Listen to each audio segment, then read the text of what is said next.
Good morning everybody. ఇందాక మన secretary madam inaugural అడ్రస్లో చెప్పినట్టుగా మనము చైల్డ్ మీద ఫోకస్ అనేది మనము ఐసిడిఎస్ స్టార్ట్ అయిన దగ్గర నుంచి కూడా చైల్డ్ సెంటర్డ్గా పనిచేస్తున్నాము. So as part of that మనము మన ఐసిడిఎస్ ఆబ్జెక్టివ్స్ ఓవరాల్గా చూసినప్పుడు పిల్లల్లో అపోషకాహార లోపం తగ్గించడము, మరణాలు, అనారోగ్య సమస్యలు, స్కూల్ డ్రాప్అవుట్స్ తగ్గించడము అనేది ఒక మేజర్ ఆబ్జెక్టివ్ అయితే, పిల్లల్లో పోషణ ఆరోగ్యంని ఇంప్రూవ్ చేయడము అనేది ఒక ఆబ్జెక్టివ్. దాంతోపాటుగా పిల్లల్లో laying the foundation for physical, psychological, socio emotional aspects మీద మనము అభివృద్ధి చేయడానికి పనిచేయడము అనేది one of the major core objective.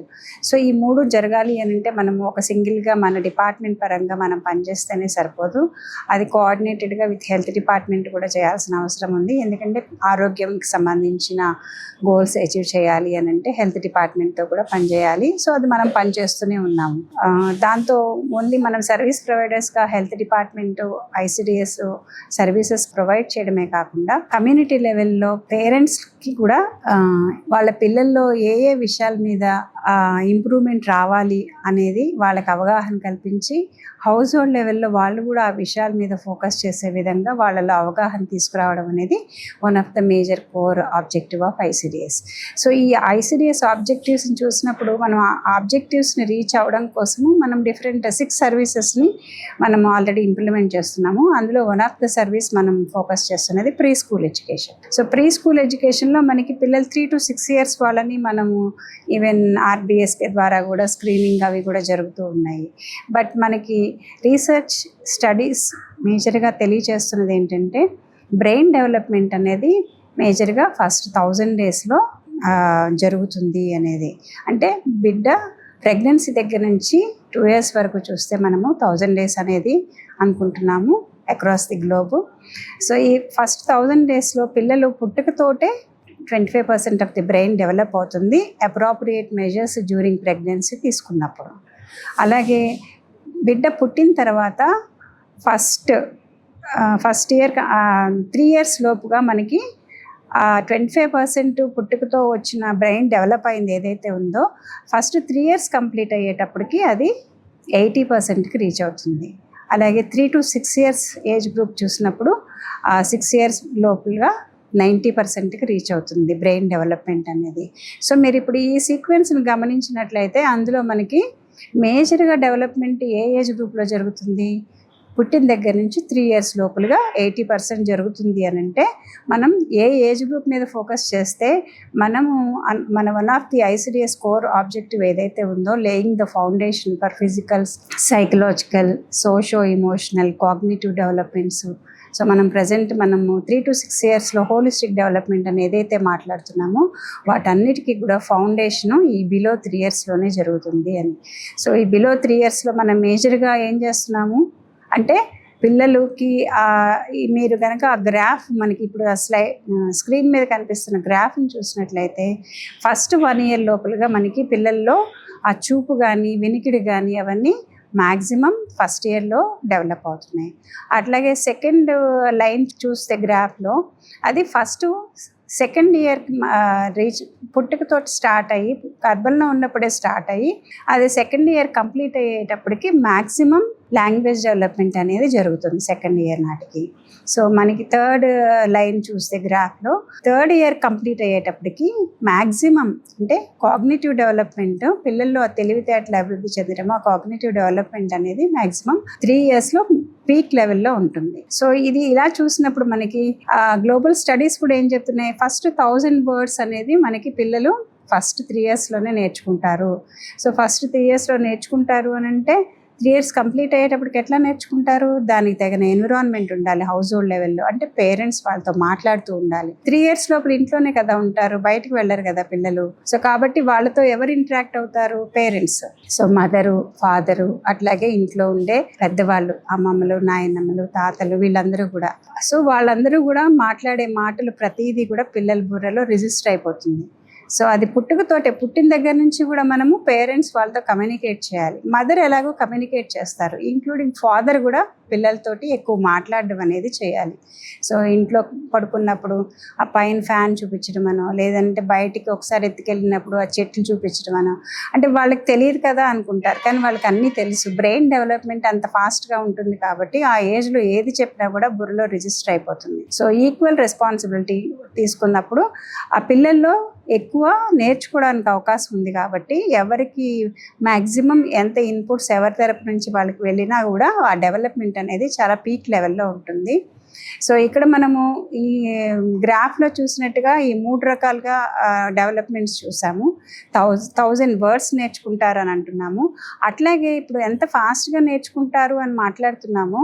పిల్లల్లో ఆ చిన్నతనంలో ఏ ఏ అనుభవాలు ఎదురవుతాయి వాళ్ళకి, హౌస్ హోల్డ్ లెవెల్లో వాళ్ళ ఫ్యామిలీ మెంబర్స్ ఏ విధంగా ఉంటున్నారు, అంటే వీళ్ళ ముందలే పేరెంట్స్ దెబ్బలాడుకోవడము, కొట్టుకోవడము, లేదు అని అంటే ఆ చుట్టుపక్కల వాతావరణంలో ఉన్న వాళ్ళు కొట్టుకోవడము, ఇలాంటివి చూసారనుకోండి పిల్లలు, ఎలాంటి అనుభవాలు వాళ్ళకి ఎదురవుతాయో అవన్నీ కూడా వాళ్ళ ఫ్యూచర్లో వాళ్ళు ఎలా ఉండాలి అనేది, ప్రపంచాన్ని ఏ దృక్కోణంలో చూడాలి అనే దానికి కూడా ఫౌండేషను ఈ 3 years లోపలే ఫామ్ అవుతుంది.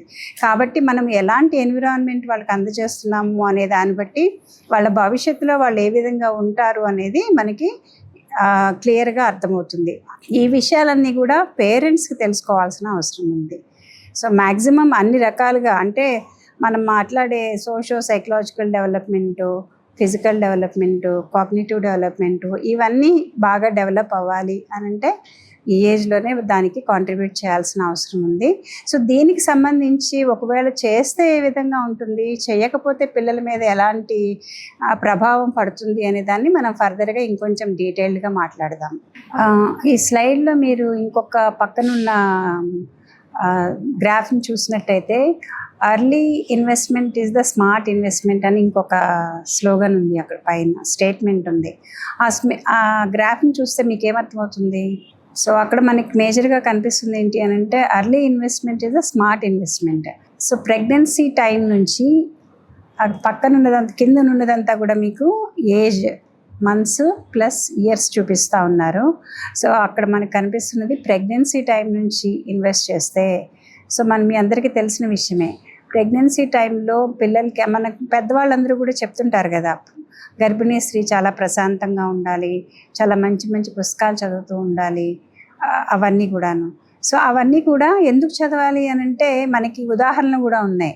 అభిమన్యుడు ఆ తల్లి గర్భంలో ఉన్నప్పుడే ఆ పద్మవ్యూహాన్ని ఛేదించడం నేర్చుకున్నాడు అని చెప్పి, అది తెలియడం వల్లనే ఆ టైంలో వినడం వల్ల వెళ్ళగలిగాడు. అందులోంచి బయటికి రావడం వినలేదు కాబట్టి రాలేకపోయాడు. అట్లాగే ప్రహ్లాదుడు కూడా అట్లాగే. సో ఇది మనకి ఎగ్జాంపుల్స్ ఉన్నాయి. సో మనము కూడా దాన్ని ప్రాక్టీస్ చేయడము అనే దాన్ని చూడాలి. అంటే ప్రెగ్నెన్సీ టైంలో మనం ఎలాంటి కథలు చెప్తున్నాము, గర్భిణీ స్త్రీకి ఎలాంటి వాతావరణాన్ని అందిస్తున్నాము, ఎలాంటి ఆహారాన్ని అందిస్తున్నాము అనేవన్నీ కూడా బిడ్డ ఎదుగుదలకి చాలా కాంట్రిబ్యూట్ చేస్తాయి. సో ఇందాక మనం మాట్లాడుకున్నాం కదా, 25% of the brain develops by birth అని చెప్పి. సో ఇట్ విల్ కాంట్రిబ్యూట్, అంటే ప్రెగ్నెన్సీ టైంలో ఇవన్నీ పాటించడం మూలంగా. అట్లాగే పుట్టిన దగ్గర నుంచి మనకి ఆ గ్రాఫ్లో చూసినట్లయితే బెస్ట్ ఇన్వెస్ట్మెంట్ ఎక్కడి నుంచి స్టార్ట్ అవుతుందంటే ఫస్ట్ ప్రెగ్నెన్సీ టైంలో, సెకండ్ వచ్చేటప్పటికి బిలో 3 years టైంలో. ఈ బిలో 3 years టైంలో అన్నప్పుడు పిల్లలకి ఏమర్థమవుతుంది ఆ టైంలో అని అంటే పిల్లలకి అన్నీ అర్థమవుతాయి. మనకి ఎలా అర్థమవుతుందో అవన్నీ వస్తాయి. మనము మాట్లాడుతున్నాము ఎందుకనంటే మనము ఆ 2-3 years దాటిపోయాం కదా, లాంగ్వేజ్ డెవలప్మెంట్ జరిగిపోయింది, 2 years క్రాస్ అయిపోయాం. 3 yearsలో మనకి ఆ కాగ్నిటివ్ డెవలప్మెంట్ అనేది పీక్స్ లెవెల్కి వెళ్ళింది మనకి అవన్నీ. సో ఈ కాంటెక్స్ట్ చూసినప్పుడు ఈ ఏజ్ వచ్చి మనకి అర్థం చేసుకుంటున్నప్పుడు ఆ ఏజ్లో బ్రెయిన్ డెవలప్మెంట్ చాలా ఫాస్ట్గా ఉంటుంది. కాబట్టి మనం ఏం మాట్లాడినా కూడా, అంటే ఇందాక మేడం మెన్షన్ చేశారు ఆల్రెడీ, ప్రతి ఒక సెకండ్కి కూడా 10 లక్షల న్యూరాన్ కనెక్షన్స్ ఫామ్ అవుతాయి అని చెప్పి. అంటే ఎలా ఫామ్ అవుతాయి అంటే మనం ఒక మాట మాట్లాడితే ఆ మాట అది స్టిమ్యులేటింగ్ ఫ్యాక్టర్ కింద అవుతుంది. సో దాంతో న్యూరాన్ కనెక్షన్స్ ఫామ్ అవుతాయి. ఎన్ని మాటలు, ఎన్ని ఇంటరాక్షన్స్, ఎంత ఆటలు ఆడుతాము, ఎన్ని పాటలు పాడతాము, ఎంత దగ్గరికి తీసుకుంటాము, పిల్లలతో ఏ విధంగా మాట్లాడతాము, వీటన్నిటిని బేస్ చేసుకొని ఆ న్యూరాన్ కనెక్షన్స్ ఫామ్ అవుతాయి. ఆ న్యూరాన్ కనెక్షన్స్ ఫామ్ అవ్వకపోతే పిల్లల్లో ఆ గ్రాస్పింగ్ పవర్ అనేది కూడా ఉండదు, అవన్నీ నేర్చుకోవడం అనేది ఉండదు. కాబట్టి ఆ ఏజ్లో మనము ఎంత ఎక్కువ వాళ్ళతో స్పెండ్ చేస్తున్నాము అనే దాన్ని బేస్ చేసుకుని వాళ్ళ ఫ్యూచర్ డిసైడ్ అవుతుంది. సో అదే మేజర్ ఇన్వెస్ట్మెంట్. అంటే ఆ ఏజ్లో ఈ 3 years లోపలగా వాళ్ళు మ్యాక్సిమం నేర్చుకోగలుగుతారు, ఫౌండేషన్ అదే. సో ఇక్కడ మనకి మేజర్గా గమనించాల్సింది ఏంటి అని అంటే మొన్న లేటెస్ట్గా ఫీల్డ్ ఎక్స్పీరియన్స్లో కొంతమంది పేరెంట్స్తో మాట్లాడినప్పుడు వాళ్ళని అంటే ప్రతి తల్లిదండ్రులకి కూడా వాళ్ళ కళలు ఉంటాయి కదా పిల్లలకు సంబంధించి, వాళ్ళ పిల్లలు ఎలా ఉండాలి భవిష్యత్తులో అనే దానికి వాళ్ళు మాట్లాడినప్పుడు ఏం చెప్పారనంటే, అంటే వైఫ్ అండ్ హస్బెండ్ ఇద్దరు ఉన్నారు, భార్యాభర్తలు. ఏమన్నారంటే మా పిల్లాడు ఒక మంచి లాయర్ అవ్వాలి, లేదంటే ఒక మంచి డాక్టర్ అవ్వాలి. ఒక 5-6 పేరెంట్స్ని ఇలా మాట్లాడినప్పుడు చెప్పారు ఇంజనీర్ అవ్వాలి, ఐఏఎస్ అవ్వాలి. కొంతమంది చెప్పారు లేదు వాళ్ళు ఏం చదువుకుంటే అది చదివిస్తాము అని చెప్పి. సో ఇలాంటి ఆలోచనలు ఉన్నప్పుడు మరి మీరు ఏం చేస్తున్నారు వాళ్ళు ఆ విధంగా అవ్వాలి అనంటే వాళ్ళు ఏం చెప్పారు, మేము డబ్బులు పొదుపు చేస్తున్నాము. ఎక్కడ పొదుపు చేస్తున్నారు అంటే కొంతమంది ఎల్ఐసి అన్నారు, కొంతమంది బ్యాంక్లో పెడుతున్నామన్నారు, ఇంకొంతమంది వేరే దాంట్లో చెప్పారు చిట్టీలు కడుతున్నామన్నారు. ఎందుకు ఎల్ఐసి ఎందుకు ఎంచుకున్నారు, మీరు బ్యాంక్ ఎందుకు ఎంచుకున్నారు, చిట్టీలు ఎందుకు ఎంచుకున్నారు అంటే మేము కట్టేదానికి అది ఎంత పెరుగుతుంది, ఎంతెంత రిటర్న్స్ వస్తాయి దాని మీద అనే దాన్ని చూసుకొని ఆ క్రైటీరియా పెట్టుకొని మేము ఆ డబ్బుల్ని పొదుపు చేస్తున్నాం. సరే ఇంతకీ ఆ క్రైటీరియా పెట్టుకున్నారు బాగానే ఉంది, అప్పుడు డబ్బులు ఎందుకు అంటే వాళ్ళు లాయర్ అవ్వాలనుకున్నాము, లేదంటే వాళ్ళు డాక్టర్ అవ్వాలనుకున్నాము. ఇప్పుడు కాలేజీల్లో చూస్తే ఫీజులు ఇంత ఉన్నాయి, అవి కట్టాలి అని అంటే మరి పొదుపు చేసుకోకపోతే మేము ఆ టైంకి ఎలా కట్టగలుగుతాము అనేది వాళ్ళు చెప్పిన ఆన్సర్.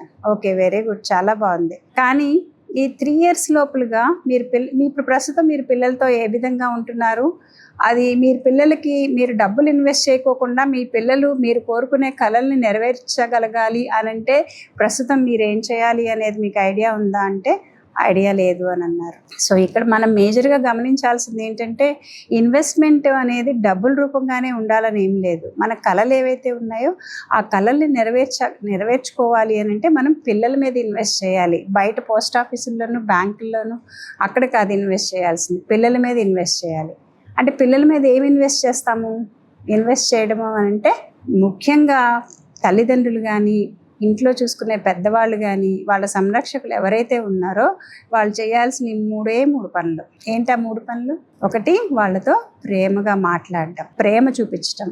ఎలా చూపిస్తారు ప్రేమ? ఇప్పుడు మీకు ఎవరైనా బాగా ఇష్టమైన వాళ్ళు వచ్చారనుకోండి, వెంటనే మీ కళ్ళు ఎలా ఉంటాయి, వాళ్ళతోటి వాళ్ళ కళ్ళల్లో కళ్ళు పెట్టి వచ్చారా బాగున్నారా అని చెప్పి మాట్లాడతారు. సో అదే మనం పిల్లలకు చూపించవలసింది. పిల్లలతో మాట్లాడేటప్పుడు వాళ్ళ కళ్ళల్లో కళ్ళు పెట్టి మాట్లాడాలి, ప్రేమగా కనిపించాలి, ఆ ఎఫెక్షనేట్ ఫీలింగ్ వాళ్ళకి కనిపించాలి, దగ్గరికి తీసుకోవాలి. సో స్పర్శ ద్వారా ఇప్పుడు మీ ఫ్రెండ్స్ ఎవరైనా వచ్చారనుకోండి, మీరు గబిక్కి ఎదురెళ్ళి హగ్ చేసుకుంటారు. ఎందుకు హగ్ చేసుకుంటారు? ఆ ప్రేమను ఎక్స్ప్రెస్ చేసే విధానం అది, అవునా? అదే పిల్లలకు కూడా వర్తిస్తుంది కదా. సో పిల్లలు అంటే మన పిల్లలు అన్నప్పుడు మన పిల్లలకి ఎవరు ఎక్స్ప్రెస్ చేస్తారు ఆ ప్రేమని? మనమే ఎక్స్ప్రెస్ చేయాలి. మనం ఎక్స్ప్రెస్ చేయకుండా కొంతమంది ఇదంతా అందరి ముందు ఎక్స్ప్రెస్ చేస్తే బాగోదని చెప్పి దాన్ని హోల్డ్ చేసుకుంటారు కూడా కొంతమంది. సో కాబట్టి అక్కడ హోల్డ్ చేసుకోవాల్సిన అవసరం లేదు. మన పిల్లలకి మనం ప్రేమ ఎక్స్ప్రెస్ చేయకపోతే ఎవరు ఎక్స్ప్రెస్ చేస్తారు? సో కళ్ళల్లో కళ్ళు పెట్టి చూడడము, దగ్గరికి తీసుకోవడము, ముద్దు పెట్టుకోవడము, ఎఫెక్షనేట్గా హగ్ చేసుకోవడము, ఇవన్నిటి మూలంగా పిల్లల్లో ఆ సెక్యూరిటీ ఫీలింగ్ అనేది వస్తుంది. ఆ ప్రేమ ఏదైతే మనం చూపిస్తున్నామో అది తిరిగి మళ్ళీ మనకి ఫ్యూచర్లో ఓకే ఇలా చూపించాలి, ఇలా మాట్లాడాలి, ఇలా దగ్గర తీసుకోవాలి, ఏదన్నా మాట్లాడితే ఇలా కళ్ళల్లో కళ్ళు పెట్టి చూసి మాట్లాడాలి అనేది వాళ్ళు ఎవరి దగ్గర నుంచి నేర్చుకుంటారు? పేరెంట్స్ దగ్గర నుంచి. సో ఫస్ట్ ప్రేమగా ఉండడం. రెండోది ఏంటి? పిల్లలతో మాట్లాడడం. ఏం మాట్లాడతాం ఆ వయసులో, వాళ్ళకి ఏం అర్థమవుతుంది అనుకుంటారు. ఏది మాట్లాడినా అర్థమవుతుంది వాళ్ళకి. మనం ఇందాక అనుకున్నాం కదా 3 సంవత్సరాల లోపలుగా 1000 words నేర్చుకుంటారు అని చెప్పి. 1000 words ఎలా నేర్చుకుంటారు వాళ్ళు? తల్లిదండ్రులు వాళ్ళతో మాట్లాడే మాటల్లో నుంచి, వాళ్ళకి వినిపించే పాటల్లో నుంచి, వాళ్ళకి వినిపించే గేయాల్లో నుంచి, వాళ్ళు మాట్లాడే చిన్న చేసే సౌండ్స్ ఏవైతే ఉంటాయో కూ కూ అని చెప్పి, లేదంటే కొంచెం ఏడుస్తారు టాయిలెట్కి వెళ్తే, ఏడుస్తున్నావా, ఎందుకు ఆకలేస్తుందా, లేదంటే సుసుకి వెళ్ళావా, ఇట్లా మనము వాళ్ళ లోపల ఫీలింగ్స్ ఏవైతే ఉన్నాయో మనమే ఆ ఫీలింగ్స్ని బయటికి మాటల ద్వారా వ్యక్తపరచడం ద్వారా వాళ్ళకి ఆ పదాలు వాళ్ళ బుర్రలోకి వెళ్తాయి. మాటలు ఎక్కడి నుంచి నేర్చుకుంటారు? పేరెంట్స్ మాట్లాడితేనే కదా. సో కాబట్టి వాళ్ళు చేసే సైన్స్ ఏవైతే ఉన్నాయో వాటిని మనం పదాల రూపంలో మాటల రూపంలో మాట్లాడడం ద్వారా వాళ్ళకి ఆ లాంగ్వేజ్ అనేది డెవలప్ అవుతుంది. అట్లాగే మనం ఆ పిల్లలతో ఏ విధంగా ఎంత హార్మోనియస్గా ఎంత ఎఫెక్షనేట్గా మాట్లాడతామో అదే విధంగా వాళ్ళకి ఆ మాట్లాడే విధానాన్ని కూడా నేర్చుకుంటారు వాళ్ళు. సో ఒకటి మాట్లాడడం, ఒకటి ప్రేమ వ్యక్తపరచడం, మూడోది ఆడుకోవడం. మనకు తెలుసు, మనకి ప్రీ స్కూల్లో ఎక్స్పీరియన్స్ ఉంది బాగా. 3 to 6 years వాళ్ళకి మనం ఆటపాటల ద్వారా నేను నేర్పిస్తున్నాం ప్రీ స్కూల్లో, మన ప్రీ స్కూల్కి వచ్చే వాళ్ళకి. కానీ ఇక్కడ మనము 3 years లోపలే మొదలు పెడతాం కదా పిల్లలకి ఆడించడము, వాళ్ళకి కావాల్సిన బొమ్మలు ఇవ్వడము. అంటే వాళ్ళల్లో ఆ స్టిమ్యులేషన్ కలిగించే మెటీరియల్స్, ప్లే మెటీరియల్స్ ఏవైతే ఉన్నాయో ఆ ప్లే మెటీరియల్స్ వాళ్ళకి ఇవ్వడం ద్వారా, వాళ్ళతో ఆడడం ద్వారా మనము వాళ్ళతో అంటే ఆటలతో ఎక్కువ వాళ్ళతో ఎంగేజ్ చేయాలి. సో మనం ఇంటి దగ్గర మనం గ్రాండ్ పేరెంట్స్ చూస్తే మనకి దాగుడుమూతలు ఆడుతూ ఉంటారు పిల్లలతోటి. ఇలా కప్పి హైడ్ అండ్ సీక్ లాగా, అంటే ఇలా చీర చెంగు కప్పుకొని వెనక్కి బావ్ అని చెప్పి ఇట్లా డిఫరెంట్ ఆటలు ఆడుతూ ఉంటాం కదా. సో వీటన్నిటి ద్వారా కూడా వాళ్ళల్లో ఆ డెవలప్మెంట్స్ అన్నీ ఇంప్రూవ్ అవుతూ ఉంటాయి. సో ఇక్కడ మేజర్గా మనము కమ్యూనిటీ లెవెల్లో రేపు మనం మదర్స్ తోటి మాట్లాడేటప్పుడు, పేరెంట్స్ మీటింగ్ చెప్పినప్పుడు పిల్లల్లో ఇన్ని రకాల డెవలప్మెంట్స్ జరగాలి అంటే వాళ్ళు చేయాల్సిన 3 పనులు. ఒకటి ప్రేమగా మాట్లాడడం, ఇందాక ఆల్రెడీ చెప్పాను ఏమేం చేయాలో. తర్వాత ప్రేమ చూపించడము. రెండోది మాట్లాడడం, వాళ్ళతో ఎలా మాట్లాడాలి, ఏం మాట్లాడాలి, ప్రతిదీ కూడా అందులో మనం మాట్లాడాము. అలాగే మూడోది ఆటలాడడం. ఈ మూడిటి కోసము రోజుకి కనీసం ఒక అరగంట అయినా స్పెండ్ చేయగలిగితే, మదర్ అంటే డే అంతా వాళ్ళతోటి తన హౌస్ హోల్డ్ లెవెల్లో చేసే అన్ని పనుల్ని వాళ్ళకి ఎక్స్ప్లెయిన్ చేయొచ్చు. ఇదిగో ఇప్పుడు మనం ఈ కర్రతో దీన్ని రొట్టెలు చేస్తున్నాము, దీన్ని గోధుమ పిండి అంటాము, లేదనంటే ఈ కర్రతో నువ్వు చేస్తావా, ఇలా వాళ్ళకి ఎక్స్పీరియన్స్ కూడా వాళ్ళకి ఇవ్వచ్చు, ఎక్స్పీరియన్స్ బేస్డ్ లెర్నింగ్ లాగా. అది ఒక ఆటలాగా ఉండాలి. సో ఈ విధంగా మదర్ ఇన్వాల్వ్ అవుతారు, కానీ ఫాదర్ కూడా ఇన్వాల్వ్ అవ్వాల్సిన అవసరం ఉంది. సో ఫాదరు బయటికి తిప్పినప్పుడు ఆ బయట కనిపించే వాటన్నిటి గురించి ఎక్స్ప్లెయిన్ చేయడము, ఇవన్నీ కూడా చేయాల్సిన అవసరం ఉంది. సో ఇక్కడ మనము ఈ సంరక్షకులు ఏం చేయాలి అనేది మేజర్గా ఈ 3 పార్ట్ల గురించి తెలుసుకున్నాము. అంటే మనం ఇందాక చూసాం కదా గ్రాఫ్లో, early childhood is the smart investment.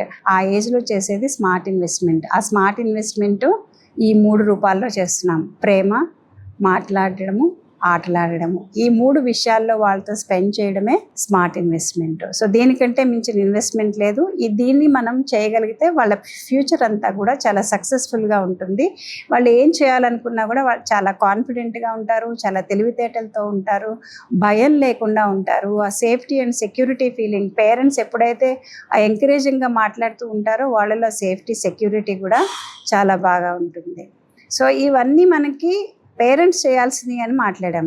అలాగే మనకి వరల్డ్ హెల్త్ ఆర్గనైజేషన్ కానీ ఇట్లా డిఫరెంట్ ఆర్గనైజేషన్స్ ఆ ఏజ్లో పిల్లల్లో ఎలాంటి విషయాల మీద ఫోకస్ చేయాలి, వాళ్ళలో ఆ నర్చరింగ్ కేర్ ఫ్రేమ్వర్క్ అని చెప్పి ఒక 5 pointsని ఫ్రేమ్ చేయడం జరిగింది. మనం ఇప్పుడు ఆ 5 points గురించి కూడా డిస్కస్ చేద్దాము. ఈ 5 points గురించి మనము తల్లులకి కూడా పేరెంట్స్కి మీటింగ్స్లో వాళ్ళకి ఎక్స్ప్లెయిన్ చేయాలి.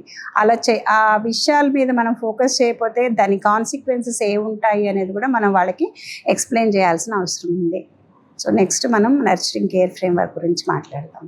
సో ముఖ్యంగా సంరక్షకులు ఏం చేయాలి అనేది మాట్లాడాము. దాంతో పాటుగా ఈ నర్చరింగ్ కేర్ ఫ్రేమ్వర్క్, అది మనం ఇందాక ఆల్రెడీ మనం మాట్లాడాం కదా, వరల్డ్ హెల్త్ ఆర్గనైజేషన్, యూనిసెఫ్ ఇట్లా డిఫరెంట్ ఇంటర్నేషనల్ ఆర్గనైజేషన్స్ డెవలప్ చేసిన ఆ ఫ్రేమ్వర్క్లో మేజర్గా ఫోకస్ చేసేది గుడ్ హెల్త్, అలాగే adequate nutrition, opportunities for early learning, safety and security and responsive care giving. ఈ 5 విషయాల మీద ఫోకస్ చేస్తే డెఫినెట్గా మనము ఆ పిల్లల గ్రోత్కి, especially for below 3 years children హోలిస్టిక్గా డెవలప్ అవ్వాలి. అండ్ 100 ఏదైతే గోల్డెన్ పీరియడ్ అని అనుకుంటున్నామో పిల్లల డెవలప్మెంట్కి, ఈ 5 కాంపోనెంట్స్ కూడా మనం అడ్రస్ చేయగలిగితే ఆ ఏజ్లో మనం డెఫినెట్గా పిల్లల్లో యాడిక్వేట్ గ్రోత్ చూడగలుగుతాము అండ్ ఫ్యూచర్ ప్రొడక్టివిటీని వాళ్ళలో చూడగలుగుతాము, గుడ్ హెల్త్ అండ్ న్యూట్రిషన్ చూడగలుగుతాము. మనం అనుకుంటున్న హ్యూమన్ డెవలప్మెంట్ ఇండెక్స్ ఏదైతే ఉందో అది అచీవ్ చేయడానికి చాలా ప్రామినెంట్ కాంట్రిబ్యూషన్ ఫ్రమ్ పేరెంట్స్. ఈ ఐదింటిని కనుక మనం ఫాలో అయితే చేయగలుగుతాం. అండ్ అట్లాగే మనం మాట్లాడుతున్నాం సస్టైనబుల్ డెవలప్మెంట్ గోల్స్ అని చెప్పి మనం కీ పెర్ఫార్మెన్స్ ఇండికేటర్స్ పెట్టుకొని మాట్లాడుతున్నాం. ఆ కీ పెర్ఫార్మెన్స్ ఇండికేటర్స్ని మనం అచీవ్ చేయాలన్నా, ఆ విషయాల్లో ఇంప్రూవ్మెంట్ కనిపించాలి అనన్నా, అట్లాగే మన ప్రతి రాష్ట్రము అలాగే దేశానికి కూడా కొన్ని గోల్స్ ఉన్నాయి. మనం స్వర్ణాంధ్ర 2047 అనుకుంటున్నాము, అట్లాగే సస్టైనబుల్ డెవలప్మెంట్ గోల్స్ బై 2030 అనుకుంటున్నాము, అలాగే మనకి నేషనల్ లెవెల్లో వికసిత్ భారత్ అని మాట్లాడుతున్నాము. ఈ గోల్స్ అన్నిటినీ కూడా అచీవ్ అవ్వాలి అని అంటే మనము పేరెంట్స్గా హౌస్ హోల్డ్ లెవెల్లో పిల్లలతో ఏ విషయాల్లో ఎలా మెలగాలి అనే విషయాల్ని పేరెంట్స్కి అర్థం చేయించగలిగితే, ఎందుకు అర్థం చేయించాలి, this is one of our core objective of ICDS.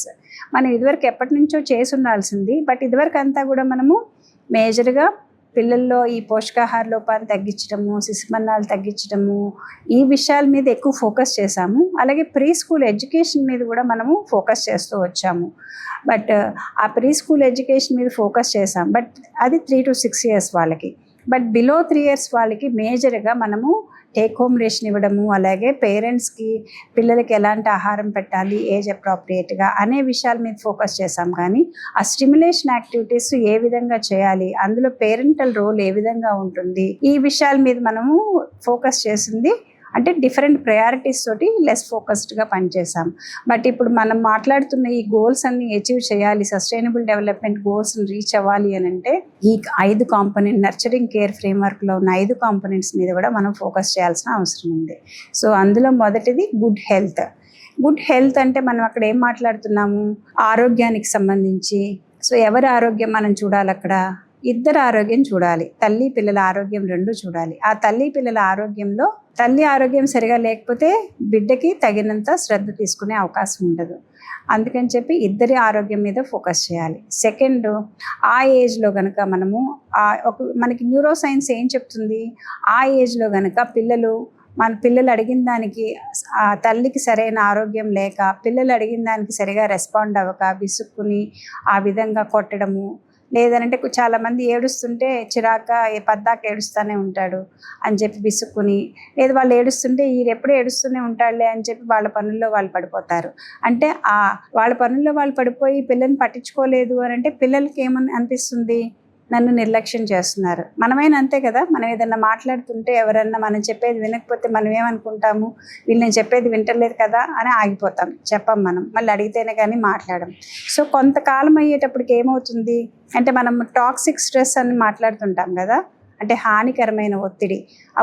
ఆ టాక్సిక్ స్ట్రెస్ అనేది ఎట్లా వస్తుంది, over a period of time కంటిన్యూస్గా ఇదే బిహేవియర్తో ఉన్నారనుకోండి పేరెంట్స్, హౌస్ హోల్డ్ లెవెల్లో పట్టించుకోకపోవడము, కొట్టడము, అయిన దానికి కాని దానికి, ఇలాంటి విషయాలు పిల్లలుకి ఎక్కువగా ఎక్స్పోజ్ అవుతున్నారనుకోండి, ఆ స్ట్రెస్ వాళ్ళల్లో పడి ఆ పిల్లలు టాక్సిక్ స్ట్రెస్ అనేది ఏదైతే మాట్లాడుతున్నామో దీనివల్ల వాళ్ళకి పెద్ద అయిన తర్వాత గుండె జబ్బులు రావడము, డయాబెటిక్గా గురవడము, అలాగే పెద్ద అయిన తర్వాత కొంతమంది మత్తు పదార్థాలకి బానిసలు అవ్వడము. ఎందుకంటే ఆ నిర్లక్ష్య భావన అనేది ఫస్ట్ నుంచి వాళ్ళు ఎక్స్పీరియన్స్ అవుతున్నారు కాబట్టి ఆ మత్తు పదార్థాలకు బానిసలు అవ్వడము, అలాగే డిప్రెషన్కి గురవడము, ఇలాంటి వాటన్నిటికీ కూడా గురయ్యే అవకాశం ఉంటుంది పిల్లలు. అంటే ఇప్పుడు మనం అక్కడ ఏం చేస్తున్నాము, అలా చేయడం వల్ల ఆ పిల్లల్లో అలా అవుతుంది అనే అవగాహన లేకపోవడం వల్ల కదా.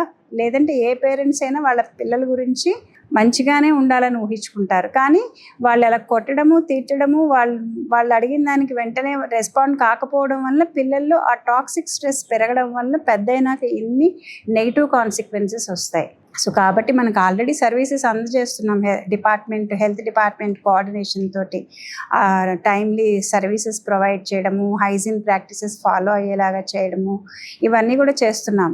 But house hold services provide చేయడం ఒకటే కాదు, హౌస్ హోల్డ్ లెవెల్లో పేరెంట్స్ ఏ విధంగా ఉండాలి అనే విషయాలు, పేరెంట్స్కి వాళ్ళ యాస్పిరేషన్స్ చెప్తారు కదా మీరు మాట్లాడినప్పుడు, ఆ యాస్పిరేషన్స్ అచీవ్ అవ్వాలి అని అంటే ఇలాంటి బిహేవియర్స్ పేరెంట్స్ వైపు నుంచి లేకుండా ఉంటే పిల్లల్లో ఆరోగ్యం బాగుంటుంది, వాళ్ళు టాక్సిక్ స్ట్రెస్కి గురవకుండా ఉంటారు, పెద్ద అయిన తర్వాత ఇన్ని జబ్బులు రాకుండా ఉంటాయి, ఆరోగ్యంగా బాగుంటారు అనే విషయాల్ని వాళ్ళకి తెలియజేయాల్సిన అవసరం ఉంది.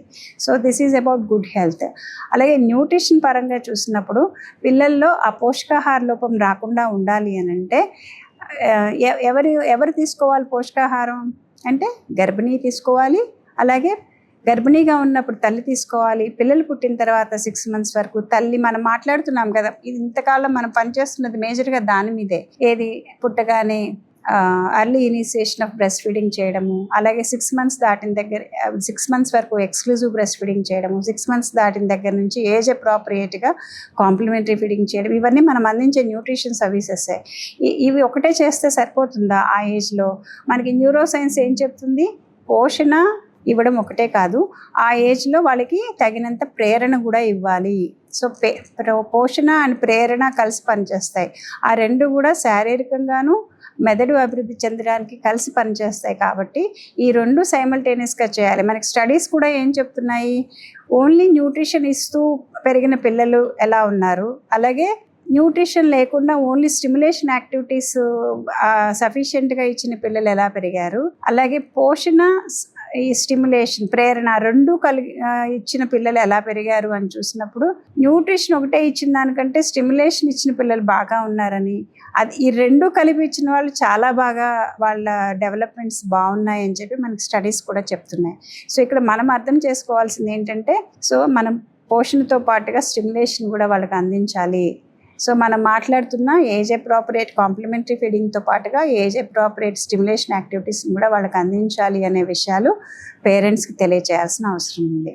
సో రెస్పాన్సివ్ కేర్ గివింగ్ అంటే పిల్లలు చేసే స్పందనలు ఏవైతే ఉంటాయో ఆ స్పందనకి మన ప్రతిస్పందన ఎలా ఉంది అనేది మనం మాట్లాడుకోవాలి.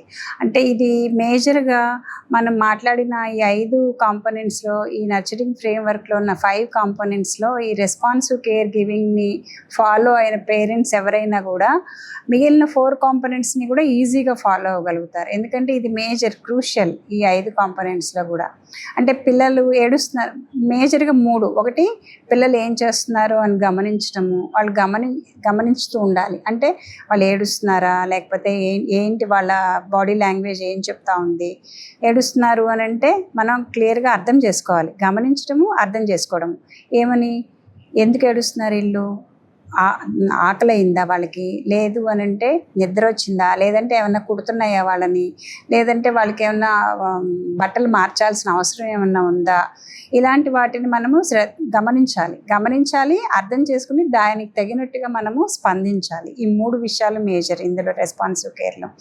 ఆ స్పందించడము అనే దానిలో ఒకవేళ పిల్లలు శిశువుకు వెళ్ళి పద్దాక బట్టలు మార్చాల్సి వచ్చిన అవసరం వచ్చినప్పుడు, అబ్బా వీడు పద్దాక ఇంతే చేస్తాడు, పద్దాక బట్టలు మార్చాల్సి వస్తుంది అని విసుక్కుంటూ చేయడం వల్ల పిల్లల్లో మన బాడీ లాంగ్వేజ్, మనం మాట్లాడే మాటలు కూడా వాళ్ళ బుర్రలో దాని ప్రభావం డెఫినెట్గా పడుతుంది. అదే మీరు ఎఫెక్షనేట్గా ఇప్పుడే కదా మార్చావు మళ్ళీ వెళ్ళావా, సరే ఓకే దట్స్ ఓకే అని చెప్పి మాట్లాడడము, ఆకలేస్తుందా మనం ఇప్పుడు పాలు తాగుతామా అని చెప్పి మాట్లాడడము. అంటే ఫస్ట్ 1 year వరకు ఇస్తారు పాలు, దాని తర్వాత ఎట్లాగో మీరు బయట నుంచి పాలు ఇస్తారు కాబట్టి ఈవెన్ వాటికి కూడా ఓకే ఆకలేస్తుందా ఇప్పుడు మనం పాలు తాగుదామా, లేదంటే తిందామా అని ఆ విధంగా మన టోన్లో ఆ ఎఫెక్షన్ అనేది ఎప్పుడైతే కనిపిస్తుందో ఆ సెక్యూర్ ఫీలింగ్ అనేది వాళ్ళలో ఉంటుంది. అంటే మనం మాట్లాడే మాటలో ఆ ఎఫెక్షన్ అనేది వాళ్ళకి కనిపించాలి, ఆ ప్రేమ అనేది వాళ్ళకి కనిపించాలి. ఆ విసుగు, చిరాకు పడడము ఇలాంటివి కనిపించినాయి అనుకోండి, మాటలో తేడా ఉంటుంది, మన బాడీ లాంగ్వేజ్లో తేడా ఉంటుంది. అవన్నిటిని కూడా పిల్లలు చాలా ఈజీగా గ్రహిస్తారు. ఆ కోపడము వీటితోటి కొంతకాలం అయ్యేటప్పటికి వాళ్ళలో ఆ విత్డ్రాన్ బిహేవియర్ అనేది వచ్చేస్తుంది. సో తర్వాత మనము వాళ్ళు పెద్ద అయిన తర్వాత మనం ఏదైనా మాట్లాడుతున్నప్పుడు వాళ్ళు సమాధానం చెప్పకుండా అలా ఉన్నప్పుడు, ఏంటబ్బా మనం ఇంత మాట్లాడుతున్నా వాడు ఇలా ఉన్నాడు అని అంటే అప్పుడు ఉపయోగం ఏముండదు. ఎందుకనంటే మనం అదే నేర్పించాం. మనం ఏ చెట్టు వేసి ఏం చేస్తున్నాము, విత్తనం ఏదేస్తే అదే కదా చెట్టు వస్తుంది. మనం చిన్నప్పుడు ఆ రెస్పాన్సివ్ కేర్ బిహేవియర్ అన్నప్పుడు రెస్పాన్సివ్ దీంట్లో వాళ్ళు ఏడ్చినప్పుడు మనం ఏ విధంగా రెస్పాండ్ అయ్యాము అనేదే కదా అక్కడ మనకు కనిపిస్తుంది. సో కాబట్టి ఇక్కడ మేజర్ క్రూషియల్ రోల్ ఇక్కడ రెస్పాన్సివ్ కేర్ బిహేవియర్ అనేది. కాబట్టి ఇక్కడ మనం చిరాకు పడడము, కొట్టడము, విసుక్కోవడము ఇలాంటి వల్ల ఏమవుతుంది, ఇందాక మనం మాట్లాడాం కదా, కొన్ని లక్షల న్యూరాన్ కనెక్షన్స్ ఫామ్ అవుతాయని, అవన్నీ డ్యామేజ్ అయిపోతాయి. సో ఇలా డ్యామేజ్ అయిపోయినప్పుడు ఏమవుతుంది, మనము ఇమోషనల్గా సరిగా రెస్పాండ్ అవునప్పుడు పిల్లల్లో ఆ ఇమోషనల్ డెవలప్మెంట్ ఏదైతే ఉందో అది డెవలప్ అవ్వదు. ఆ సోషియో ఇమోషనల్ డెవలప్మెంట్ అంటున్నాం కదా, నలుగురితో కలవడము. పెద్ద అయిన తర్వాత కొంతమంది నలుగురితో కలవలేకపోతున్నారంటే కారణం ఏంటి, ఆ చిన్నప్పుడు మనము వాళ్ళతోటి ఎట్లా బిహేవ్ చేసాము, నలుగురితో మాట్లాడుతున్నప్పుడు ఎట్లా ఉన్నాము, పిల్లలు ఏదైనా వాళ్ళ దీన్ని ఎక్స్ప్రెస్ చేసిన నీడ్స్ని ఎక్స్ప్రెస్ చేసినప్పుడు మనం ఎలాంటి ఎక్స్ప్రెషన్ వాళ్ళతో షేర్ చేసాము, ఎలా రెస్పాండ్ అయ్యాము, వీటి మీద ఆధారపడి ఉంటుంది. సో కాబట్టి మనము పిల్లల్లో ఆ న్యూరాన్ కనెక్షన్స్ స్ట్రాంగ్గా డెవలప్ అవ్వాలి అని అంటే మనం ఎఫెక్షనేట్గా రెస్పాండ్ అవ్వాలి ప్రతి విషయానికి కూడా. అదే మనం ఫ్యూచర్ వాళ్ళు ఎలా ఉంటే నాకెందుకు అని అనుకుంటే మన ఇష్టం, మన కోపతాపాలు, మన చిరాకు పడ్డాలు ఇవన్నీ మనం చూపించవచ్చు. మనం ఎలా ఉండాలనుకుంటున్నాం, ఐ థింక్ మీరు అర్థం చేసుకుంటున్నారు అనుకుంటున్నాను, ఆ రెస్పాన్సివ్ కేర్ బిహేవియర్ ఎలా ఉండాలి అనే దానికి సంబంధించి. అట్లాగే అదే మనము ఆ రెస్పాన్సివ్ కేర్ గివింగ్ అంటే ఆ ప్రతిస్పందనగా వాళ్ళతోటి రెస్పాండ్ అవ్వడము, ఆ ప్రతిస్పందనగా ఉండే ఆ సంరక్షణ ఏదైతే ఉంటుందో వాళ్ళ అవసరాలను తీర్చే ప్రేమపూర్వకమైన సంరక్షణ ఏదైతే మనం అందించగలుగుతామో, అలా జరిగినప్పుడు ఏమవుతుంది, ఒకవేళ వాళ్ళ సరౌండింగ్స్లో ప్రతికూల ప్రభావం చూపించే పరిస్థితులు ఉన్నా కూడా, హింస కానీ లేదంటే పేదరికం కానీ లేదంటే ఇంకా ప్రతికూల ప్రభావం చూపే వేరే అంశాలు ఉన్నా కూడా ఈ సంరక్షణాత్మక ఇది స్పందన ఏదైతే ఉందో మన దగ్గర, ఎఫెక్షనేట్ స్పందన ఏదైతే ఉందో అవి వాటన్నిటినీ కూడా తగ్గించే, ఆ ప్రభావాన్ని తగ్గించే అవకాశం మేజర్గా మనకు ఉంది అని చెప్పి మనకి స్టడీస్ చెప్తున్నాయి. సో ఇక్కడ మనం మేజర్గా మాట్లాడుతున్నది ఏంటి అని అంటే ఆ రెస్పాన్సివ్ కేర్, చైల్డ్ నీడ్స్ ఏవైతే వాళ్ళ నీడ్స్ ఉన్నాయో వాటిని మనము ప్రేమపూర్వకంగా అడ్రస్ చేయాలి. దానివల్ల ప్రతికూల ప్రభావాన్ని కూడా మనం తగ్గించడానికి అవకాశం ఉంటుంది. దానికి మనం చేయాల్సింది ఓన్లీ వాళ్ళని గమనించడం, గమనించిన దాన్ని అర్థం చేసుకోవడం, అర్థం చేసుకొని దానికి తగినట్టుగా స్పందించడం. ఏడుస్తున్నారు అని అంటే ఆకలేస్తే ఫీడ్ చేస్తాం, భయపడుతున్నారంటే తీసుకుని ఓదార్చుతాం, లేదు ఒకవేళ వాళ్ళు సుసుకు వెళ్ళారు అని అనుకుంటే దానికి తగినట్టుగా బట్టలు మార్చడం. ఏవైనా కూడా మనము చేసేది ప్రేమపూర్వకంగా ఎఫెక్షనేట్గా చేయడం మూలంగా పిల్లల్లో ఆ సేఫ్ అండ్ సెక్యూర్, ఆ సోషో ఎమోషనల్ డెవలప్మెంట్ అనేది జరగడానికి అవకాశం ఉంది. కాబట్టి మనం ఇది ఒక్కటి బాగా చేయగలిగితే కనుక మిగిలిన అన్ని 4 కూడా బాగా చేయగలుగుతారు ఏ పేరెంట్స్ అయినా కూడా. సో పిల్లల్లో ఇక్కడ మనం ఇంకొక కాంపోనెంట్ ఏది, ఎర్లీ లెర్నింగ్ ఆపర్చునిటీస్ కదా. సో ఇందులో పిల్లల్లో అభ్యసన అనేది ఎలా ఉంటుంది, ప్రారంభ అభ్యసన ఎలా స్టార్ట్ అవుతుంది వాళ్ళల్లో అని అంటే వ్యక్తులతోటి మాట్లాడటం. వ్యక్తులతోటి మాట్లాడటం అంటే ఎవరుంటారు వాళ్ళ చుట్టూతా, పేరెంట్స్, అమ్మ నాన్న, అలాగే మిగిలిన కుటుంబ సభ్యులు. సో వాళ్ళు ఏం మాట్లాడతారు, పిల్లలతోటి ప్రేమగా మాట్లాడతారు, ఆ మాటల్లో లేదంటే కథలు చెప్తారు, పాటలు పాడతారు. సో ఇవన్నీ కూడా పిల్లల్లో ఆ స్టిమ్యులేషన్, నవ్వుతారు, వాళ్ళు చేసే సౌండ్స్ని తిరిగి రిపీట్ చేస్తారు. ఇవన్నీ కూడా పిల్లల్లో ఆ స్టిమ్యులేషన్ కలిగిస్తాయి. సో వ్యక్తులతో సంభాషణ ఉంటుంది, అట్లాగే ప్రదేశాలతో సంభాషణ. ఫర్ ఎగ్జాంపుల్ ఇంట్లో ఉన్నారనుకోండి, ఇంట్లో ఏం చేస్తారు, పిల్లలు పడుకొని ఉంటారు, పైన ఫ్యాన్ కనిపిస్తుంది. సో అదిగో ఫ్యాన్ ఎలా తిరుగుతుంది, రౌండ్గా తిరుగుతుంది, రెక్కలు ఉన్నాయి కదా, దానికి 3 రెక్కలు ఉన్నాయి. అట్లా అంటే ఇంట్లో ఉన్న ఆ గదిలో ఉన్న అన్ని వస్తువులతో కూడా ఏ వస్తువుని ఏమంటారు ఇవన్నీ చెప్పడం అనేది జనరల్గా పేరెంట్స్, అంటే ఒకవేళ తల్లి ఇంట్లో వంట పనుల్లో ఉన్న తండ్రి ఈ విషయాలన్నీ చెప్పచ్చు. అంటే ఇంటి లోపల విషయాలు చూస్తే, ఇంటి బయటికి వెళ్తే చుట్టూతో ఉన్న చెట్లు, ఏ చెట్టుని ఏమంటారు, ఇది మామిడి చెట్టు, ఇది జామ చెట్టు, ఈ చెట్లు చూడు, ఆకులు చూడు ఎలా గాలికి ఎలా ఊగుతున్నాయో అని ఆ గాలిని కూడా వాళ్ళు ఫీల్ అయ్యేలాగా, అంటే ప్రతి విషయాన్ని కూడా పిల్లలకి మనము నేర్పించడం. అంటే ఆ నేర్పించడం అనేదాన్ని ప్రకృతిలోకి తీసుకెళ్ళి చూపిస్తున్నాం. అంటే ఇక్కడ మనం వ్యక్తులతో మాట్లాడడం ఒకటి, అలాగే ప్రదేశాలతో సంభాషణ, అట్లాగే ఇంట్లో ఉన్న వస్తువులతో సంభాషణ. అంటే ఇంట్లో అమ్మ గరెట్లు, పళ్ళాలు, చెంబులు ఇవన్నీ ఉంటాయి కదా, వీటన్నిటి సౌండ్స్, ఇదిగో దీని మీద కొడితే ఈ సౌండ్ వస్తుంది, ఈ పళ్ళెం మీద ఈ గరిటతో కొడితే ఈ సౌండ్ వస్తుంది. సో ఇవన్నీ కూడా వాళ్ళకి ఆ లెర్నింగ్ నేర్చుకోవడమే కదా. సో వాళ్ళు కూడా డిఫరెంట్గా ట్రై చేస్తుంటారు. సో ఇక్కడ ఈ కాంటెక్స్లో మీరు గుర్తు తెచ్చుకోండి, మనం ఏం చేస్తున్నాము, పిల్లలు ఏదన్నా మోత్ చేస్తే, పళ్ళెం మీద గట్టి పెట్టి మోత్ చేస్తే మోత్ మోగిస్తున్నావు, ఎక్కువసేపు మాట్లాడుకొని ఉంటావా, కాసేపు మోత్ చేయకుండా ఉంటావా, బుర్ర తిరిగిపోతుంది. సో ఇలాగ మన స్ట్రెస్ ఏదైతే ఉందో పిల్లల మీద చూపిస్తూ ఉంటాం. సో ఇట్లాగా మనం బయటికి తీసుకెళ్ళి చూపించడము, ఇవన్నీ కూడా సానుకూలమైన అభ్యసన పిల్లలకి. అంటే ఆ సానుకూలమైన అభ్యసన ఉన్నప్పుడు పిల్లలు బాగా నేర్చుకోగలుగుతారు, తెలివిగా అలా నేర్చుకున్న పిల్లలు ఫ్యూచర్లో బాగా తెలివిగా ఉంటారు, టైమ్లీగా రెస్పాండ్ అవుతారు, బాగా చదువుకోగలుగుతారు. సో అదే కాకుండా మనం ప్రతికూలంగా ఉన్నామనుకోండి, ప్రతిదానికి ఏదో ఒకటి క్వశ్చన్లు అడుగుతూ ఉంటావు, ఊరుకోవు, అన్ని మోతలు మోగిస్తూ ఉంటావు, ఈ పిండి కలుపుతుంటే వచ్చి పద్దాక పాడు చేస్తావు. అంటే వాళ్ళు నేర్చుకునే క్యూరియాసిటీలో అవన్నీ చేస్తున్నారు అనేది మనం ఆలోచించము, మన పనికి అడ్డు తగులుతున్నారు అనే విధంగా ఆలోచిస్తాం.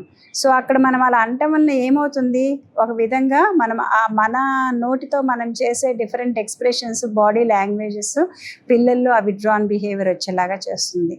సో ఆల్రెడీ కొంతవరకు స్టిమ్యులేట్ అయినాయి కూడా ఫర్దర్గా మనం ఆ స్టిమ్యులేషన్ని కంటిన్యూ చేయకుండా ఇలా చేయడం వలన అవన్నీ కూడా కొన్నాళ్ళు అయ్యేటప్పటికి పనికి రానట్టుగా అయిపోతాయి. సో ఆ యాక్టివ్నెస్ పోతుంది. సో ఇక్కడ మన స్టిమ్యులేషన్ కంటిన్యూస్గా ఉండాలి, అవన్నీ కనెక్షన్స్ అన్ని స్ట్రాంగ్గా ఉండాలి అని అంటే ఈ కంటిన్యూడ్ స్టిమ్యులేషన్ అనేది ప్రొవైడ్ చేయాల్సిన అవసరం ఉంది. మనం ఎప్పటి వరకు అంటున్నాం, ఈ బిలో 3 years లోపే మనం ఏ ఫౌండేషన్ వేసినా కూడా పిల్లల్లో. సో కాబట్టి ఇక్కడ ముఖ్యంగా అలాగే మనం ఎలాంటి యాక్టివిటీ లేకుండా ఇటు సానుకూలము లేదు, ప్రతికూలము లేదు, న్యూట్రల్గా, అంటే టైంకి అన్నం పెట్టాము, స్నానం చేపించాము, టీవీ ఎదురుగా కూర్చోబెట్టాము, వాళ్ళు టీవీ చూస్తారు, మనము టీవీ చూస్తాం. సో ఇలాంటి దగ్గర ఏమవుతుంది, ఆ న్యూరాన్ కనెక్షన్స్ అన్నీ కూడా పనిచేయడం మానేస్తాయి. సో కాబట్టి ఆ సమయంలో నేర్చుకునే అవకాశం చాలా తగ్గిపోతుంది వాళ్ళల్లో. ఏర్పడిన ఇన్ని లక్షల కనెక్షన్స్ ఏర్పడతాయి అంటున్నాం కదా, సో అవన్నీ కూడా ఆ అవకాశాన్ని కోల్పోతుంది, నేర్చుకునే అవకాశం ఉండదు. ఇలాంటి పిల్లలు మనం జీవితంలో చాలా ఆత్మవిశ్వాసంగా ముందరికి వెళ్ళాలి, చాలా తెలివిగా ఉండాలి, బాగా చదువుకోవాలి, మంచిగా సంపాదించాలి, ఇన్ని ఆస్పిరేషన్స్ ఉన్నప్పుడు మనం చేయాల్సింది ఆ సానుకూలమైన స్పందన ఉండాలి, ఆ అభ్యసనానికి అవకాశాన్ని కల్పించాలి. మనం ఫస్ట్ మాట్లాడుకున్నాం కదా, సో ఈ టైంలో మనం ఏదైతే ఇన్వెస్ట్ చేస్తున్నామో అది ఫ్యూచర్లో 13 రెట్లు తిరిగి వస్తుంది అని చెప్పి. సో ఈ ప్రారంభ అభ్యసన అనేది చాలా ఇంపార్టెంట్, పిల్లల్లో ఆ సానుకూలమైన లెర్నింగ్ ఎన్విరాన్మెంట్ని ప్రొవైడ్ చేయడము అనేది. సో పిల్లలతో మాట్లాడే ప్రతి సంభాషణ కూడా ఒక పాఠమే వాళ్ళకి. సో నేర్చుకోవడం గురించి మాట్లాడుతున్నాం కదా, అంటే మన వ్యక్తులతో, వస్తువులతో, అలాగే ఆ ఇంటి లోపల, ఇంటి బయట, వీటన్నిటి ద్వారా నేర్చుకుంటారు అని అంటున్నాం. సో ఇవన్నీ నేర్చుకోవడం వలన, అంటే మనం ఏమంటున్నాం, పిల్లలే మన సంపద అని మాట్లాడుకుంటున్నాం కదా. పిల్లలే సంపద అంటే మనం జస్ట్ పిల్లలకి అన్నం పెట్టడం, ఆకలేసినప్పుడు అన్నం పెట్టడము, ఈ ఒక్కటే కాదు, పిల్లల్లో ఆ స్టిమ్యులేషన్ కూడా వాళ్ళలో కలిగించాలి. ఇంట్లో ఉన్న గరిటెలు, డబ్బాలు ఏవైతే ఉన్నాయో అవే పిల్లలకి రాళ్ళు, ఇవన్నీ కూడా పిల్లలకి ఆర్ట్ వస్తువులే, అవన్నీ పాఠాలు నేర్పిస్తాయి పిల్లలకి.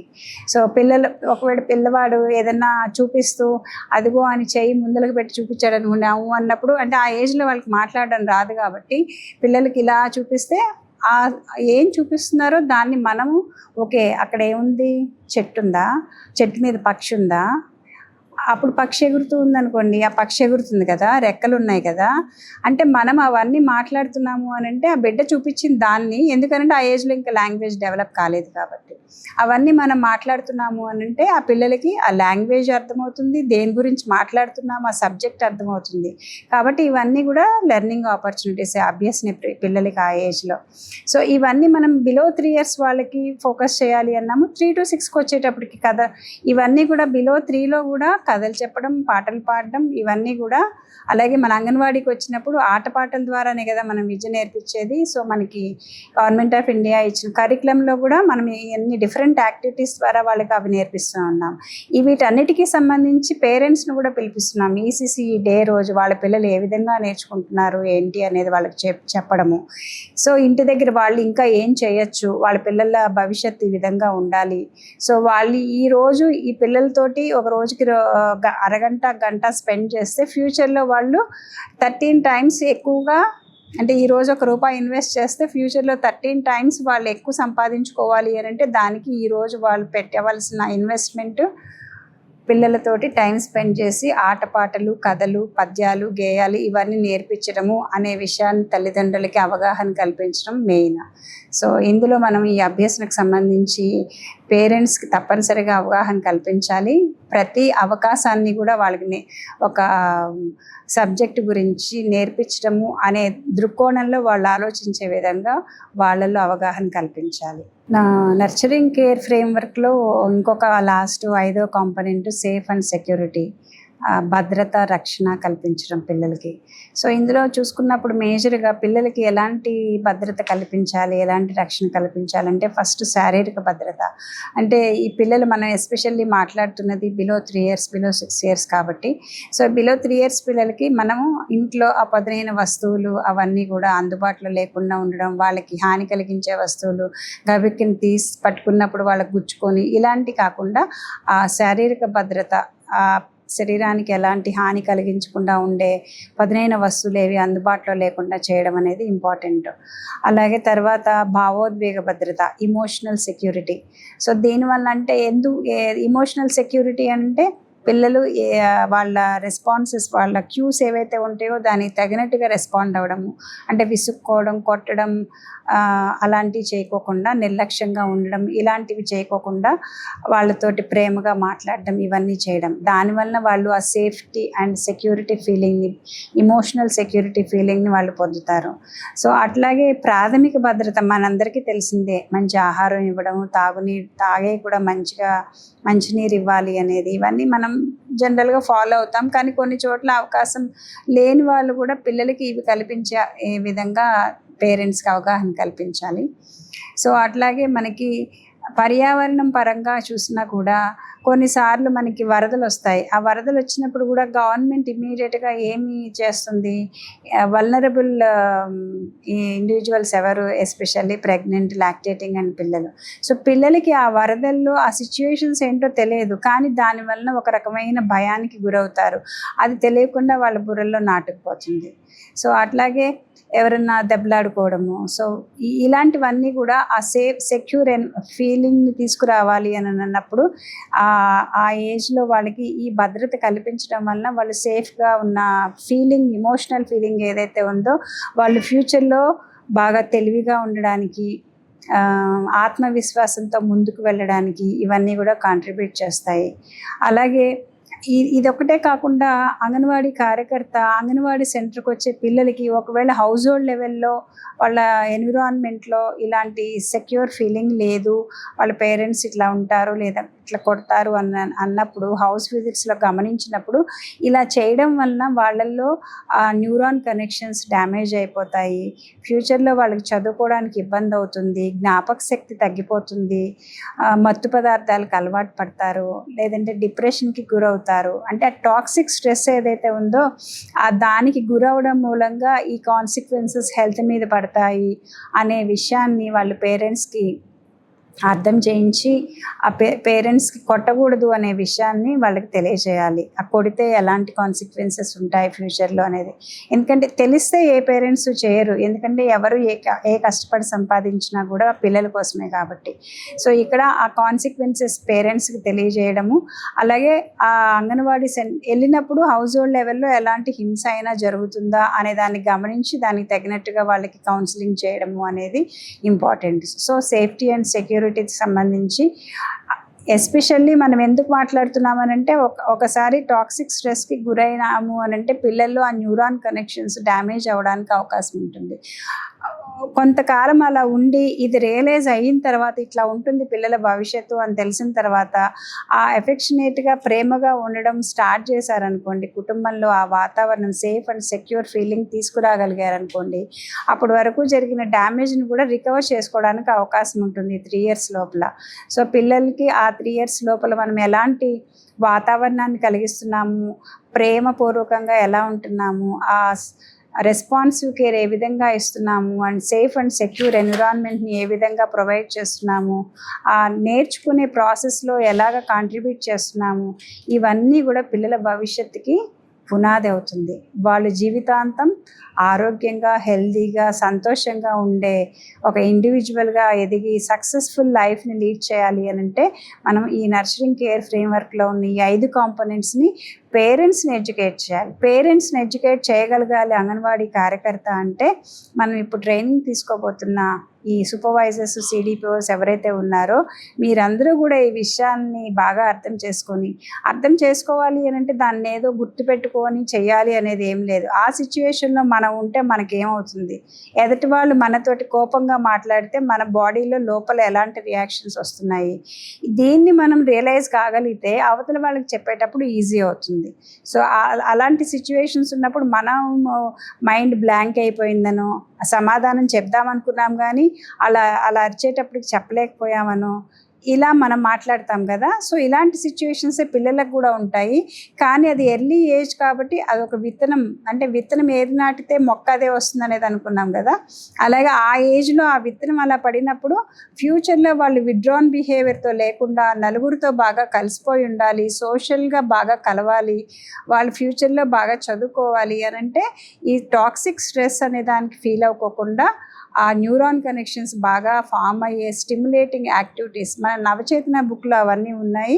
అలాగే మనం ఇప్పుడు స్క్రీనింగ్ ప్రాసెస్లో చేయబోయే దానిలో కూడా హౌస్ హోల్డ్ లెవెల్లో ఎలాంటి స్టిమ్యులేషన్ యాక్టివిటీస్ చేయాలి అనే దానికి కూడా మనము ఇంటర్వెన్షన్స్ని కూడా ప్రొవైడ్ చేస్తున్నాం.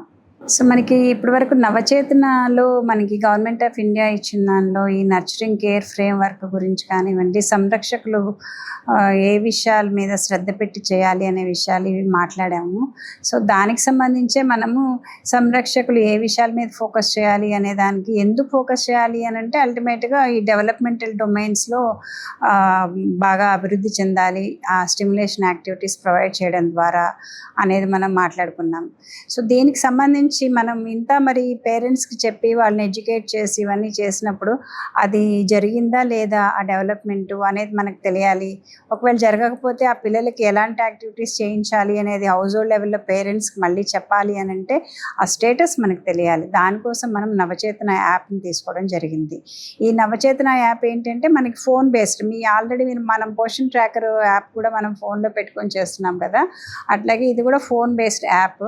ఇందులో మనకి ఏముంటాయి అని అంటే ఈ మనం ఆల్రెడీ మనం 3 to 6 years వాళ్ళకి ఏదైతే ఫోకస్ చేస్తున్నామో 5 డెవలప్మెంటల్ డొమైన్స్ రిలేటెడ్గా language, cognitive, motor skills, fine and gross motor skills, socio emotional, దీనికి సంబంధించి ఏవైతే మనం మాట్లాడుతున్నామో ఆ డొమైన్స్ రిలేటెడ్గానే మనం ఇందులో ఈ నవచేతన యాప్ ద్వారా మనము స్క్రీన్ చేయబోతున్నాం పిల్లల్ని.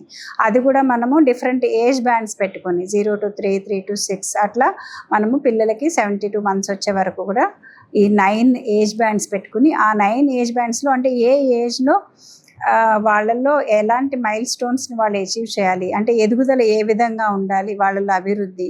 ఫర్ ఎగ్జాంపుల్ స్టార్టింగ్లో ఆ మెడ నిలపడము, లేదు అని అంటే బోర్లా పడ్డము, ఒక 8-9 months 1 year వచ్చేటప్పటికి నడవడము, దేనన్నా పట్టుకొని, ఇట్లా ఏవైతే మనం మైల్ స్టోన్స్ అని మాట్లాడుతున్నామో ఆ మైల్ స్టోన్స్ ఇంటర్నేషనల్లీ స్టాండర్డైజ్ చేసిన టూల్స్లో నుంచి మనము ఆ క్వశ్చన్స్ని తీసుకొని ఫ్రేమ్ చేయడం జరిగింది, ఈ ఏజ్ బ్యాండ్స్లో ఇన్కార్పొరేట్ చేయడం జరిగింది. దాంతోపాటుగా కొన్ని యూనివర్సల్ లేయర్ అని ఆ క్వశ్చన్స్ కూడా మనం మాట్లాడుతున్నాము.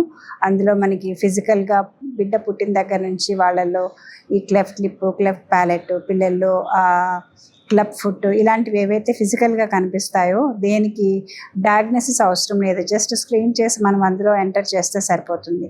సో ఈ 9 ఏజ్ బేస్డ్ బ్యాండ్స్ని మనము యూనివర్సల్ లేయర్తో కలిపి అందులో ఆ టూల్స్లో ఇన్కార్పొరేట్ చేయడం జరిగింది.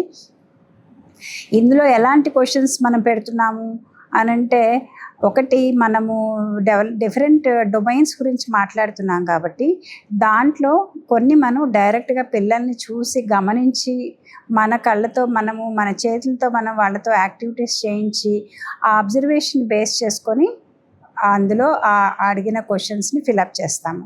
అట్లాగే కొన్ని క్వశ్చన్స్ ఏమవుతుందనంటే క్వశ్చన్స్ పేరెంట్స్ని అడుగుతాము, ఆ కేర్ గివర్స్ ఎవరైతే ఉన్నారో వాళ్ళని అడిగి వాళ్ళు చెప్పిన సమాధానాలను బేస్ చేసుకొని ఆ క్వశ్చన్స్ని ఫిలప్ చేయడం అనేది జరుగుతుంది. మనం అబ్జర్వేషన్ ఎందుకు అంటున్నాము అని అంటే కొన్నిసార్లు పేరెంట్స్ అడిగినప్పుడు అన్నీ చేసేస్తున్నారు అని చెప్తారు. ఎందుకంటే ఎవరి పిల్లల గురించి వాళ్ళు పిల్లలు చేయటం లేదు అంటే ఏమన్నా అనుకుంటారేమో అనే దానికి సంబంధించి. అందుకని చెప్పి మనం కొన్నిసార్లు ఈ బాల్ అక్కడికి ఇసిరి బేబీని వెళ్ళి తీసుకురా, ఆ బాల్ తీసుకురా, లేకపోతే ఆ రెడ్ బాల్ తీసుకురా అని అనడం మూలంగా మనం 2 రకాల యాక్టివిటీస్ బేబీతో చేపిస్తున్నట్టు అవుతుంది. సో ఆ బేబీ చేయగలుగుతుందో లేదో మనం కంటితో చూసి మనం అక్కడ ఎంటర్ చేయాలి. అవన్నీ కూడా చేయించేవి ఏవి, అలాగే అడిగి ఎంటర్ చేసేవి ఏవి అనేది క్లియర్గా మనకి యాప్లో క్లియర్గా ఇవ్వడం జరిగింది. మనకి ఈ క్వశ్చన్స్ అన్నీ కూడా మనం చదువుకొని చేస్తాం, అందులో క్లియర్గా ఉంది కాబట్టి. కానీ కొన్ని మనకి అక్రాస్ ది స్టేట్ చేసేటప్పుడు కొన్ని ట్రైబల్ ఏరియాస్కి వెళ్ళినప్పుడు వాళ్ళకి చదవడం రాకపోవచ్చు.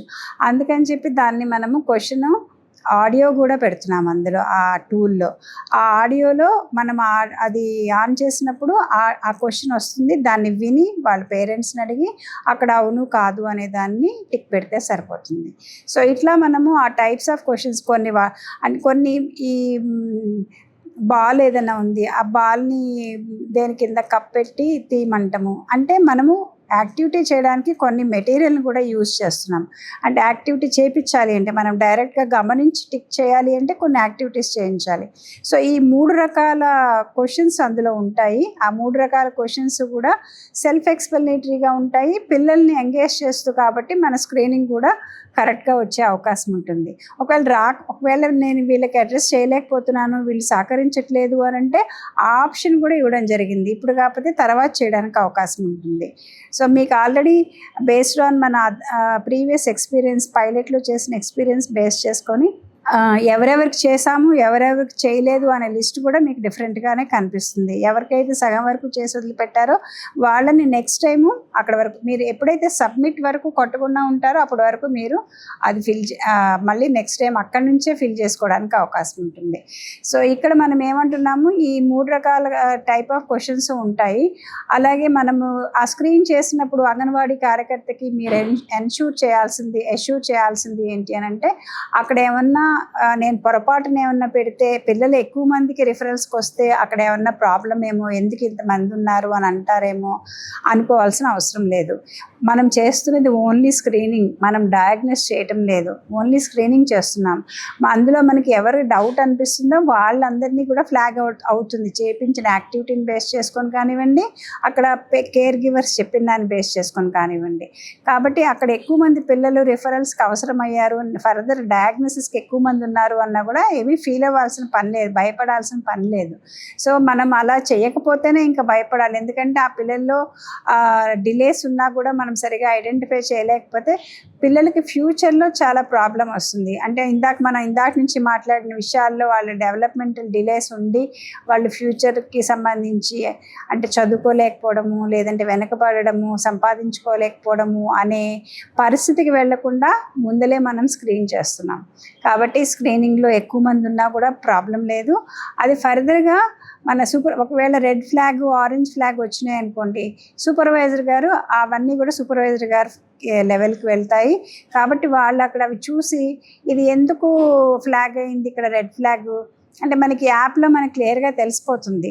ఏ పిల్లలకి ఎంత టైం స్పెండ్ చేశారు, వీళ్ళు క్వశ్చన్స్ అడిగేటప్పుడు డీటెయిల్డ్గా యాక్టివిటీ చేయించారా, లేదు అని అంటే జస్ట్ నాకు ఆ చైల్డ్ తెలుసు కాబట్టి ఆ చైల్డ్ని దృష్టిలో పెట్టుకొని టిక్కులు పెట్టేశారా అనేది కూడా మనకు అర్థమైపోతుంది. మనకు పైలట్లో కొంతమంది ఒక్కొక్క క్వశ్చన్కి 48 సెకండ్లు, 20 సెకండ్లు, 7 సెకండ్స్లో కూడా చేసేసారు. 7 సెకండ్స్ గుర్తుంచుకోండి, అంటే 7 సెకండ్స్లో చేసేసారు అని అంటే చేసినట్ట చేయనట్ట.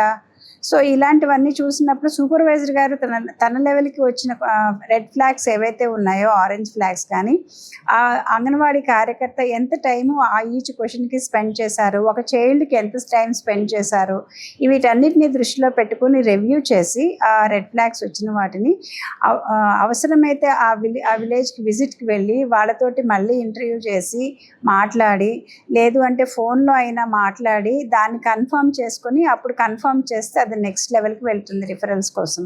సో కాబట్టి రిఫరల్స్కి వెళ్ళిన తర్వాత ఫర్దర్గా హెల్త్ డిపార్ట్మెంట్ నుంచి డయాగ్నోస్ చేస్తారు. ఇప్పుడు వీళ్ళు ఇలా పెట్టారు, నిజంగానే అది ఉందా లేకపోతే బై మిస్టేక్ ఏమన్నా వచ్చిందా, సో కాబట్టి ఇక్కడ భయపడాల్సింది ఏమీ లేదు. సరిగా స్క్రీన్ చేసి వెళ్ళకపోతేనే ప్రాబ్లం. కాబట్టి ఆ మనం చేసేది ఓన్లీ స్క్రీనింగే అనే విషయం అంగన్వాడీ కార్యకర్తలకి పూర్తిగా అవగాహన ఉండాలి. ఈ స్క్రీనింగ్ చేయించుకోవడం వల్ల వాళ్ళ పిల్లలకి చాలా ఉపయోగం అనే విషయం తల్లిదండ్రులకు అవగాహన కల్పించాలి. ఆ తల్లిదండ్రులకు అవగాహన కల్పించే విషయంలో సూపర్వైజర్స్ సెపరేట్గా వాళ్ళతోటి మీటింగ్ పెట్టి ఈ స్క్రీనింగ్ స్టార్ట్ చేయడానికి ముందలే మనము ఆ పేరెంట్స్కి అవగాహన కల్పించాలి. సో ఇక్కడ మనం ఒక 100 మంది పిల్లల్ని స్క్రీనింగ్ చేస్తున్నాం అనుకోండి, అందులో నుంచి అంగన్వాడీ కార్యకర్త ఒక 15 to 20% పిల్లల్ని స్క్రీనింగ్ ఫర్దర్ డయాగ్నోసిస్ అవసరము అనే విధంగా గుర్తించవచ్చు. మేబీ అది ఫర్దర్ డయాగ్నోసిస్కి వెళ్ళినప్పుడు అందులో ఓన్లీ 3 to 5% మాత్రమే నిజంగా ఆ ఫెసిలిటీస్కి వెళ్ళి ఆ ట్రీట్మెంట్ కానీ ఆ సర్వీసెస్ కానీ తీసుకోవాల్సిన అవసరం రావచ్చు. కాబట్టి మనం చేస్తున్నది ఓన్లీ స్క్రీనింగే. ఈ స్క్రీనింగ్ కరెక్ట్గా చేయాలి. అలాగే వాళ్ళు కూడా కరెక్ట్గా దీన్ని ఇంపార్టెన్స్ తెలుసుకొని చేయించాలి. దానికి తగినట్టుగా మనం ఈ స్క్రీనింగ్ అయిన తర్వాత నార్మల్గా ఉన్న పిల్లలకి కూడా హౌస్ హోల్డ్ లెవెల్కి ఇంటర్వెన్షన్స్ పంపిస్తాం పేరెంట్స్కి. అట్లాగే ఈ రిఫరల్స్కి రెడ్ ఫ్లాగ్స్, ఆరెంజ్ ఫ్లాగ్స్ వచ్చిన వాళ్ళకి కూడా ఫెసిలిటీకి రిఫరల్కి వెళ్ళినప్పుడు అక్కడ ట్రీట్మెంట్కి సంబంధించి తర్వాత మళ్ళీ బ్యాక్ హౌస్కి వచ్చినప్పుడు అక్కడ ఎలాంటి ఇంటర్వెన్షన్స్ ప్రొవైడ్ చేయాలి అనే దానికి కూడా క్లియర్గా ప్లాన్ చేయడం జరిగింది. సో ఇప్పుడు ఈ ట్రైనింగ్ ప్రాసెస్లో మనము ఈ నవచేతన యాప్ ఎలా ఫిల్ చేయాలి, అలాగే ఈ దీంట్లో ఉన్న డిఫరెంట్ ఏజ్ బ్యాండ్స్ ఏంటి అనే దాన్ని నెక్స్ట్ సెషన్లో మీరు తెలుసుకోబోతారు. ఇప్పటి వరకు మనం మాట్లాడిన విషయాలన్నింటినీ సంబంధించి పేరెంట్స్కి అవగాహన కల్పించాలి. హౌస్ హోల్డ్ లెవెల్లో ఇవన్నీ పాటించి వాళ్ళ పిల్లల భవిష్యత్తు బాగుండేలాగా, వాళ్ళు కన్న కలలు వాళ్ళు నెరవేర్చుకోగలిగేలాగా చేయాలి అని అంటే, ఆ పిల్లల ఫ్యూచర్ బాగుండాలి అని అంటే, వాళ్ళకి బంగారు భవిష్యత్తును అందించాలి అని అంటే, పిల్లలే మీ సంపద అని మీరు ఫీల్ అయినప్పుడు ఆ సంపదని వృద్ధి చేసుకోవాలి అని అంటే ఆ పిల్లలకి ఆ 3 years లోపల ఇవ్వాల్సిన మేజర్గా స్టిమ్యులేషన్ అనేది వాళ్ళకి కల్పించాలి. డిఫరెంట్ యాక్టివిటీస్ ఇందాక ఆల్రెడీ క్లియర్గా ఎక్స్ప్లెయిన్ చేశాను. అవన్నిటినీ కూడా వాళ్ళు ఇంప్లిమెంట్ చేయగలగాలి అని అంటే మనం ఇప్పుడు ట్రైనింగ్లో ఉన్న వాళ్ళందరం కూడా వాటిని అర్థం చేసుకొని వాళ్ళకి నెక్స్ట్ లెవెల్ అంగన్వాడీ కార్యకర్త లెవెల్కి తీసుకెళ్ళి వాళ్ళు నెక్స్ట్ పేరెంట్ లెవెల్కి తీసుకువెళ్ళేలాగా చేస్తారని ఆశిస్తున్నాను. Thank you so much.